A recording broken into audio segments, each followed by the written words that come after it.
Hello and welcome to another episode of podcast Life Alchemy. Life Alchemy brings together four people who go by the title of coaches, but we all bring different life experience, different perspectives together. And our conversations are about topics that have really come to the fore in our work as coaches or in our lives during that week. And each week we find, certainly from the feedback we get, and please do give us feedback and please subscribe to this podcast, that it's resonating with people. So without any further ado, we're going to dive into today's topic. I'm going to just very quickly introduce myself and let my colleagues introduce themselves. So hello from Rosalind Palmer. I'm a transformational therapist and coach. Hello, I'm Chris Cook, a coach and a speaker. Hello, I'm Hema. I'm a coach and an advisor. And I'm Sammy Clan, a transformational coach and Reiki healer. And for anybody watching this on YouTube, we didn't try and dress as traffic lights intentionally. But actually in my therapy and coaching, I always ask people what they want to stop, continue or do more of. So that might be a good thing to do. So today we are talking about toxic positivity. So what is that? It might not be a term that you're super familiar with in terms of the reference called toxic positivity, but I'm absolutely sure that once we dive into the conversation, that it'll be something that you are very familiar with. And I think there are cultural differences here, and we'll probably explore some of those. And there's personal differences, maybe even regional within the UK, and certainly in the way that you were perhaps brought up. So toxic positivity, what is it? Well, in psychological terms, it's really a sort of an excess positivity, an excess influence or emphasis on being optimistic and upbeat. We see it all the time, and I think the marketplace and the experimental lab that is social media, take Facebook, take anything, is a very good example of this. Somebody might reveal something quite hurtful or worrying to them. You know, I've had a really difficult health diagnosis. I need to share that my marriage is over, or something may be very painful or personal. And if you scroll down the comments, there'll be lots of people who just literally put a gloss on it. Like, oh, keep going, you know, blighty spirit, you know, oh, that'll be great, you know, and kind of happy smiley face emoji. And so we both do it with ourselves and to ourselves, and we do it with other people, often because I think we're uncomfortable with those emotions that are turning up. So in psychological terms, that toxic positivity, or this sort of super happy, smiley, gloss face veneer that we put on things, actually has some very bad outcomes, certainly emotionally and psychologically, because it will put people into denial. It will minimize perhaps how they're really feeling and not let them deal with it.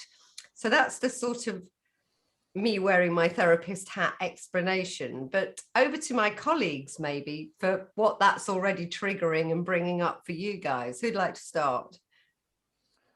Go for it. I'll go first. So I've got a feeling I might meet myself in this podcast. I know I mentioned it before we started. I personally think I'm getting better at identifying those moments when, you know, my intention is to just help that person. It comes from a really good place. And I always say to people, you know, if you listen to what someone's saying, it's not just about the words, it's about where they come from. What is their intention with kind of trying to communicate to you? And I don't think I've ever gone into a situation trying to gloss over it just to get out of it, or just to put a plaster over it. I've done it in the hope that it would make someone feel like they've got that light at the end of the tunnel, so to speak. But I totally get where you're coming from when you say that it can be the thing that gets in the way, can't it? It can be the thing that really kind of gets right in the way. It might not be appropriate in that moment. I mean, I suppose my question to you would be, what have been some of the reactions that people have given to you turning up being that positive person? Have they always been good?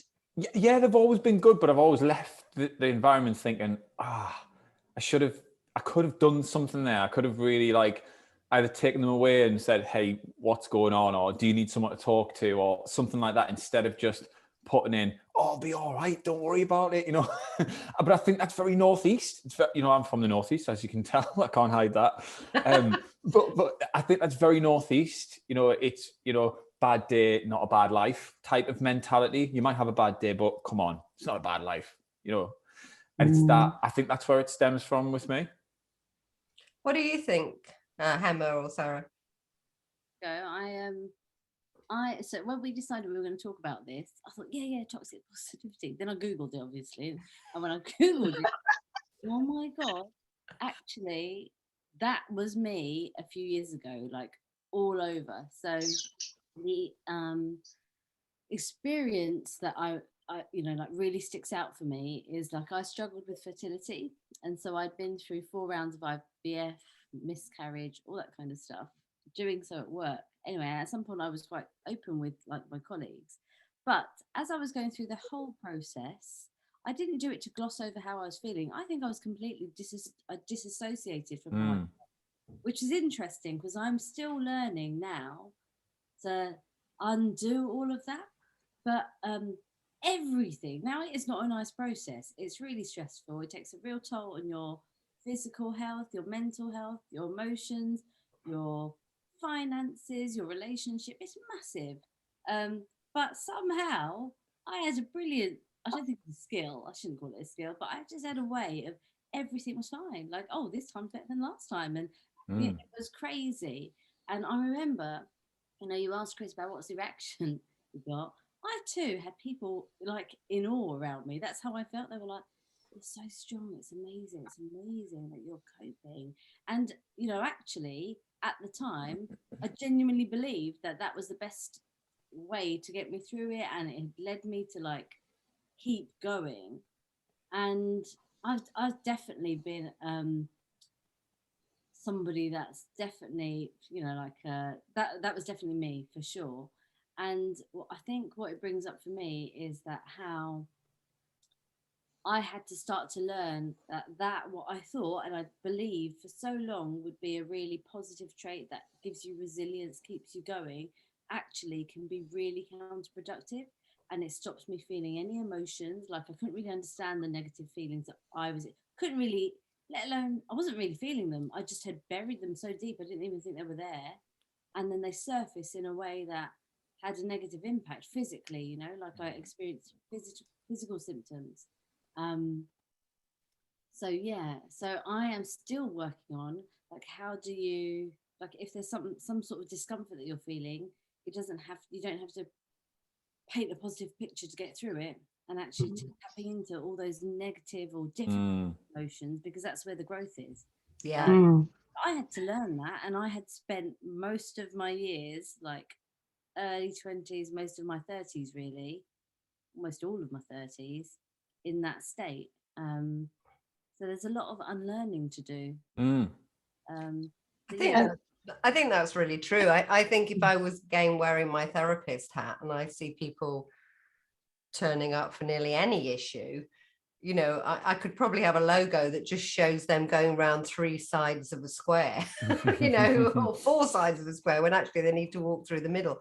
People tend to go around their emotions rather than through them, because going through them seems so painful. But then we develop these patterns of, oh, I'm used to going around it, and this is the shield, or this is the way I do it. And positivity might be one of those shields.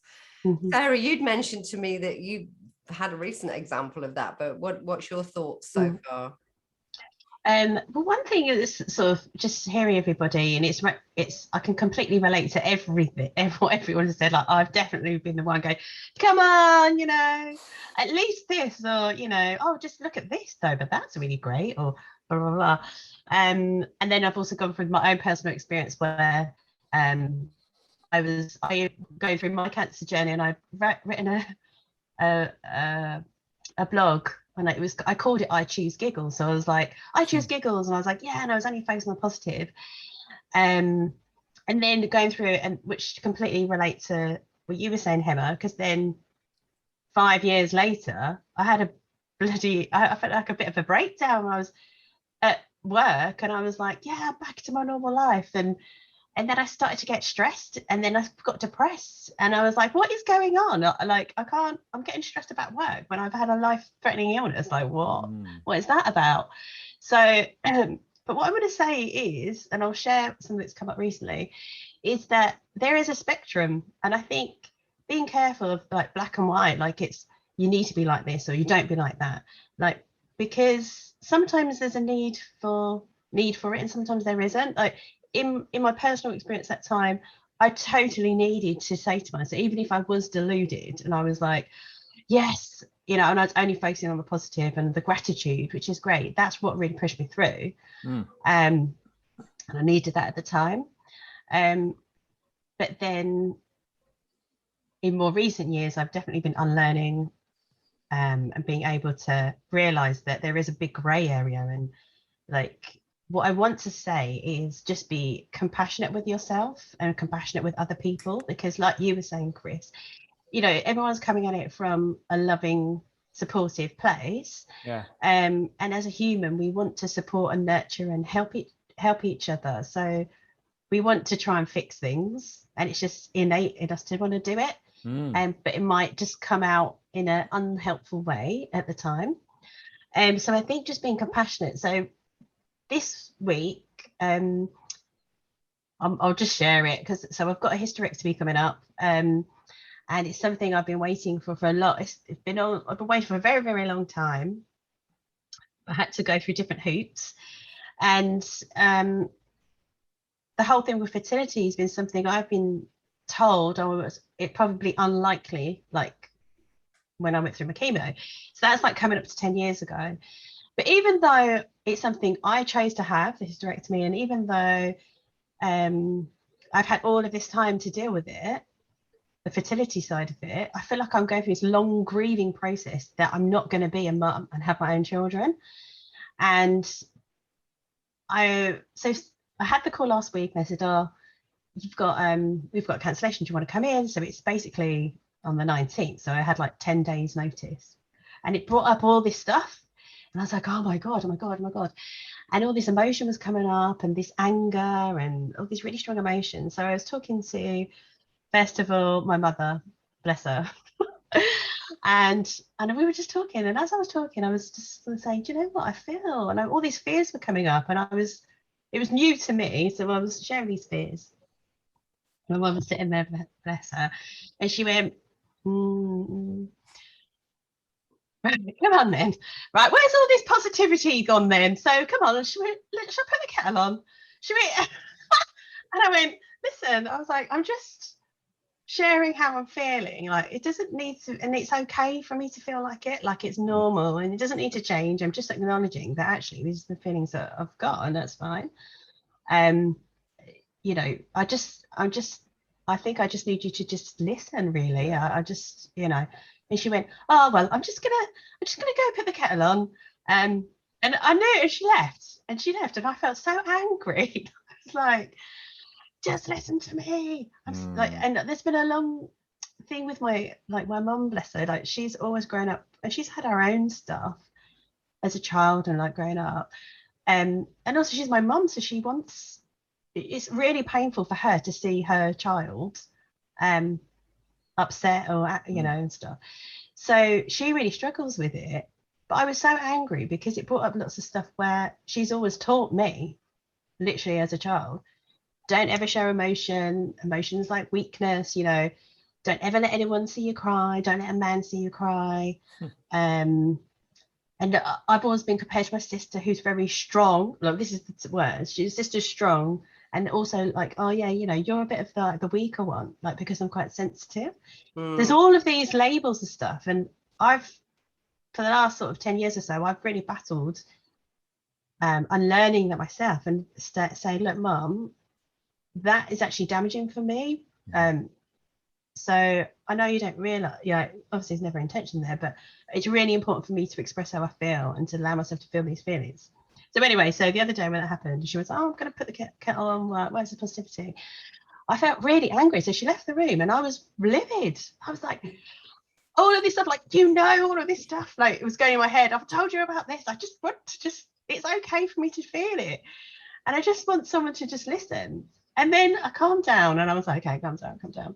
And I reminded myself, I was like, listen, mum's not the best person to be talking to about this, because she just, that's her go-to, you know. And Yeah.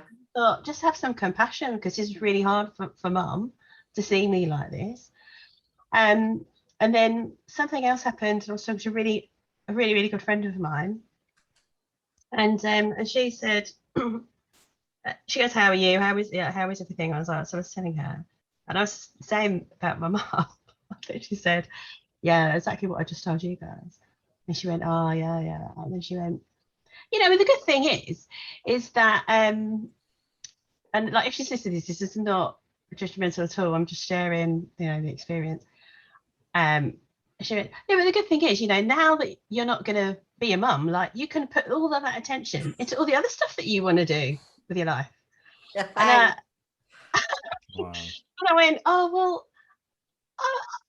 it's okay. Like, I'm not trying to fix anything. I'm just sort of seeing what the emotions that are bubbling up, and that's okay. And I was like, and it's fine. It's normal. It's not that I want to replace being a mum with something else. And I was like, and actually, I don't believe that anyway. I think you can have everything. You don't have to choose one or the other. Like, and I felt really awkward. And again, it just reminded me of how, just first of all, be compassionate and be like, do you know what? They're just doing their best. They're just trying to be there for you in the best way that they can. And that is not, and I've definitely been there, doing that to other people. In the Who to Follow, I've got something to share. Well, yeah, we'll come back to that. I think that's brought quite a few things up. I've seen all three of us going.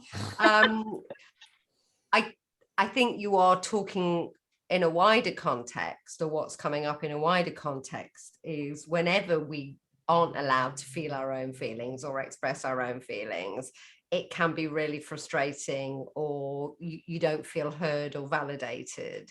And the trouble is, and you're saying it beautifully about being compassionate to other people, the trouble is other people bring their stuff with them. So true. And they often have default settings, and sticking a happy plaster on it, you know, the smiley face, happy, positive, is a default setting. There are many other default settings. Avoidance is one. I mean, I interviewed Mary Story for my other podcast, and she's founder of the Rosie May Foundation, because her daughter Rosie May, they went to a friend's Christmas party one year when her daughter was, I think, about 9, 10. And while the parents were downstairs having Christmas drinks, the son was upstairs killing their daughter. And they went to this party with their daughter and came home with a dead child. And of course, it was huge. I missed it because I was actually out of the country. Wow. And so it was horrendous, you know, the media circus, having your child murdered by your friend's son, the trial, everything. To make it even a more incredible story, people kept sending them money and going, oh, we just have some money, you know, how terrible. And they were like, we need to set up a foundation or a charity. And they went away to think about it. And they went to Sri Lanka on Boxing Day, and the tsunami hit.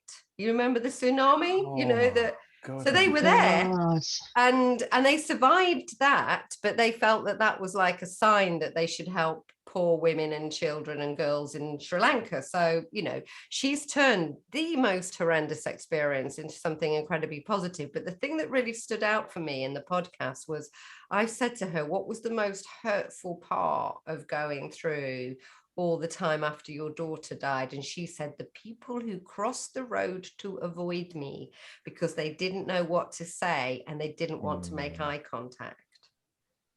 And that is people not being able to deal or hold space for her grief and just not knowing what to do. Just not knowing what to do, because clearly I don't think you're going to go up to somebody in that situation and try and put a happy smiley plaster on it. And I think it really is about that place, that grey area. So I think you're right, having compassion for those people who don't know how to respond to us is a beautiful thing.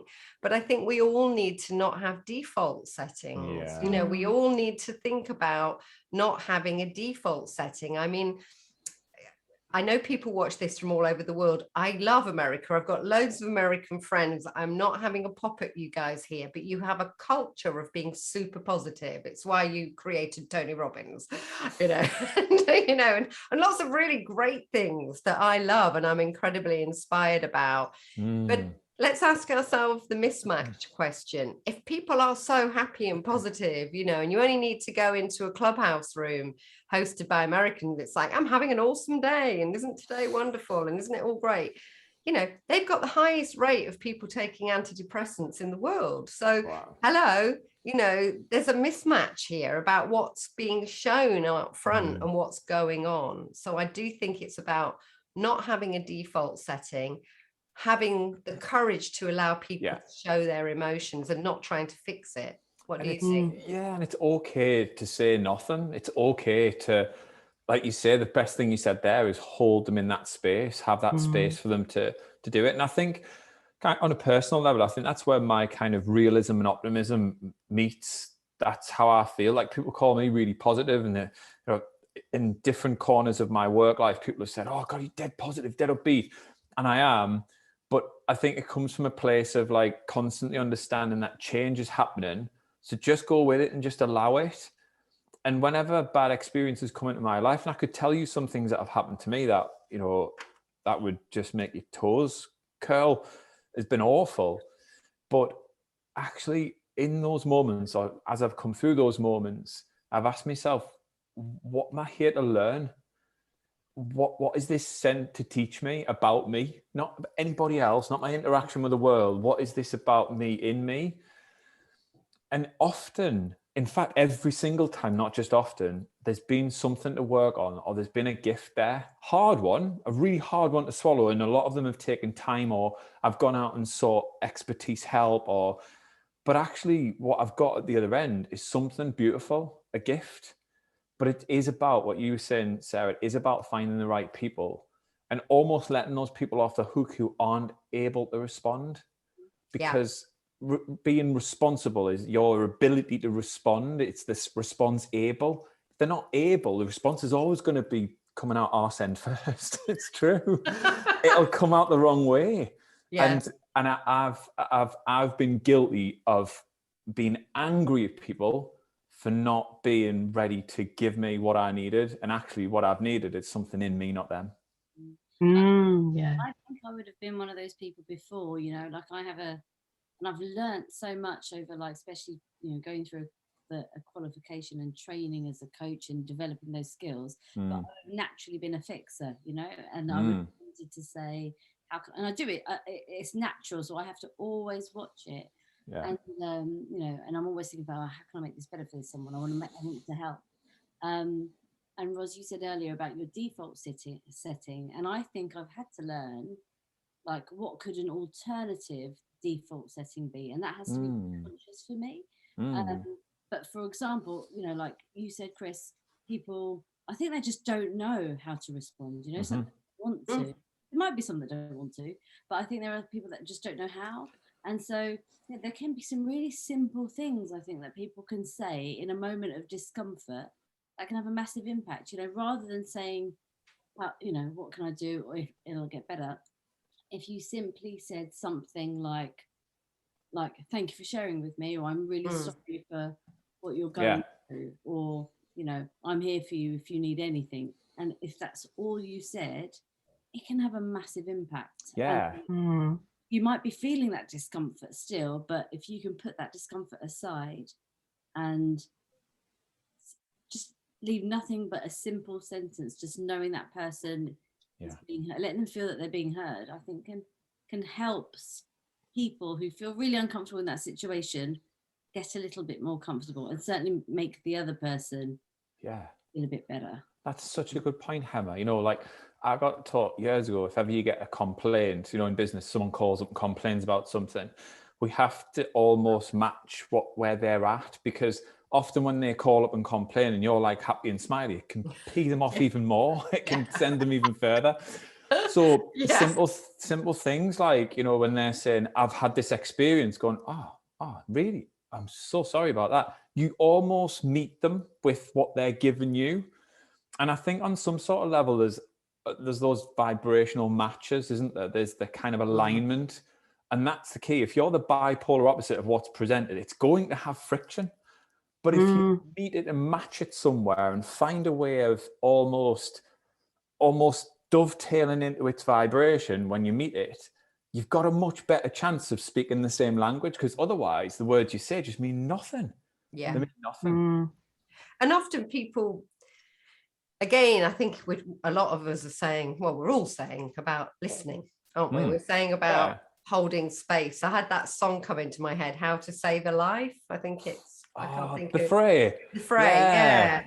You know, and in a way, I think that song is about that, isn't it? Just sit with them, be with them, you know, be there for them. And it this default setting or not listening. So I worked in PR, as you know, and on the whole, people in PR, you know, tend to be rather upbeat. You know, you don't tend to employ lots of people in PR like you know, like a black hole in the corner. You know, it's really, you know, so it tends to attract a certain kind of personality.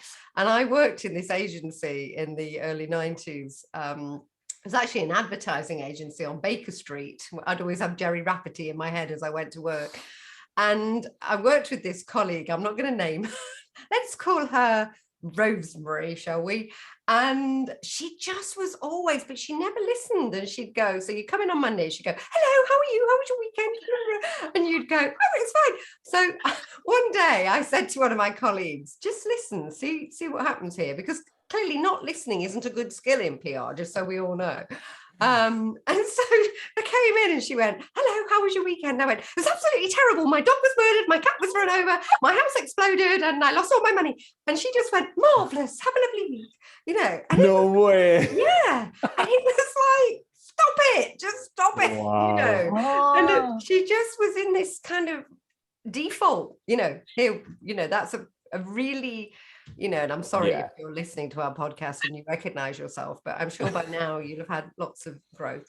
So, you know, it's just a really bad thing not to listen or to be in this kind of strange default setting. And she was seething with anger underneath. And you talked about anger earlier, Sarah, and anger is hurt, just so you know. Anger is a dynamic shield for hurt. Show me anybody with anger, show me an angry person, I will show you somebody who's very hurt and not being heard. And the trouble is, you know, like you say, you can shove stuff down and put a gloss on it. And even Hema, you said, absolutely authentically believe that's you and that's go me, you know, I'm the poster girl for coming through difficult times well. And I've been there, coming through the cancer and a lot of the adversity in my life. And then I had a panic attack, you know, and you did the just go home and, you know, and it's like that Michael Douglas falling down film, you know, something tips you and hopefully we don't all go on a murderous rampage with a gun, but it is, you know, it's there and it's being shoved down, and that is never a good thing. I think, go on, Sarah. Oh, sorry, I was just going to say, oh God, there's so, I've only got half an hour, but there's such a big subject, isn't it? Yeah. Just a couple of things I was thinking about. Flipping it over with this toxic positivity as how we express it, you know, where when you're talking about Rosemary, before you said angry, I was like, that's someone who's like so disconnected to what is really going on. Yeah. And it reminds me of, you know, when you, like you said about social media and stuff, you know, when you have people who portray this happy, wonderful life, but you know what's really going on. And you know, you're like, well, why are they putting that out there? Because I know like they're just going through such a rubbish time, and it's like that avoidance of themselves, really. And I've totally forgot what I was going to say. Go ahead, Chris. No, we are. You're right. I think we could turn this into a half-day workshop. And definitely. Listeners, we may well do. Do let us know. We're very happy to do that. But what's been coming up for you, Chris or Hema, from this bit of the conversation? Hema, do you want to go? What's been coming up for me? I was about to say, I'm a bit embarrassed, but I'm still stuck on, I still think about how, like, I was that person. I was genuinely that person, and like nobody else would have told me anything. So I think there's responsibility. Use the word responsibility earlier. There's responsibility, I think, for ourselves to understand our own emotions, because only when you understand your own emotions really well, understand those of others, and then you can form much deeper, stronger relationships. And there are no, I think, negative or positive emotions. I feel emotions are just emotions, and feel them. And actually, in some of that, the more, what can feel more difficult, whether it's anger, frustration, sadness, grief, all of that, I think there are really important lessons.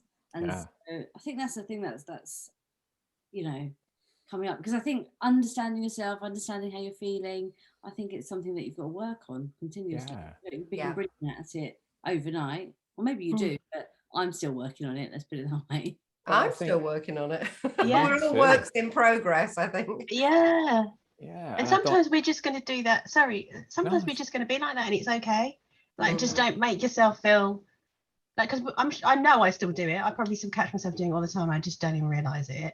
And if I do, give myself a bit of a pass, be like, oh well, that's my go-to, and then you can always go back. There you go, you human. Exactly, yeah. Boy, I wish you'd stop being such a human being. Exactly, yeah. And I think that's such a good point, Sarah. I think a lot of us, if not all of us, believe there's a place at which we're going to arrive where everything's rounded and perfect. And it's... No, I don't. I'll be honest. I've given up now. And it Let me give you some wisdom about being a little bit old. No. Never going to happen. And like Hema said, I think we've got to drop the guilt and the shame, because that's what causes silent damage, doesn't it? That's what runs in the background and causes damage. But I think the non-listening thing that's coming up for me is the non-listening or not listening is a lack of connection in disguise. That's how I see it. That's how I feel it from people. There's a lack of connection. So if you're the person not listening, or you're not being listened to, there's a bit of work to do on your connection there with that person. Or maybe they're just not the right person. Maybe they're on their own journey. Yeah, and you have to just set them free. Yeah.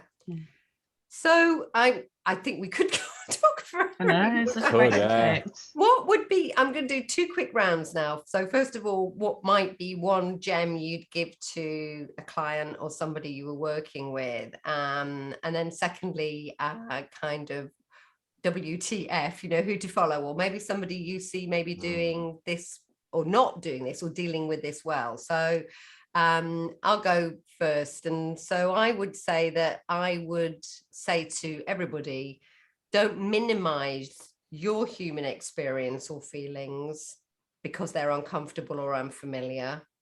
And don't minimize other people's human experiences because they're uncomfortable for you, and you maybe don't feel you have a solution, or you can't fix it, or it's uncomfortable and it's bringing up stuff for you. So just don't do that, okay? And sticking a positive plaster on it is minimizing it. And in the who to follow me, I'm going to go back to Mary's story, and she's amazing, and you should all go and look at her charity, the Rosie May Foundation, because that's somebody who's turned something awful into something incredibly positive. So I really hold her in very high regard. Over to you guys. Go for it, ladies. Go. So I think I said that so confidently, and then I was like, okay, it's gone out of my head. The thing that I would say to just a gem, I think it's about when you see somebody that is clearly in this space of like everything's fine, and genuinely believes it. Maybe if it's appropriate, just ask them a couple of times, like, how are they doing and how they're really doing? Because for me, like, I know this was something that was helpful for me. Like, people will ask me how am I doing. I'm like, everything's fine. And I keep going. And nobody really asks. Nobody really stops to say, yeah, but are you really okay? Because we're going through a lot. Are you okay? Because for me, if somebody questioned a little bit more, I would be honest about it. Yeah. But it's very easy for me to skirt over, and it's very easy because people don't really inquire. So I think, obviously, you know, when somebody doesn't want to respond, they'll say no, and you'll feel that. But maybe give them an opportunity, because that's all somebody needs, to like open up and just work through stuff a little bit. So that's what I would say. And then just who to follow. The thing that jumped into my head there, and I think it's, I'm going to say his name wrong, but I think it's Jam Power, runs a company called TLC Lions.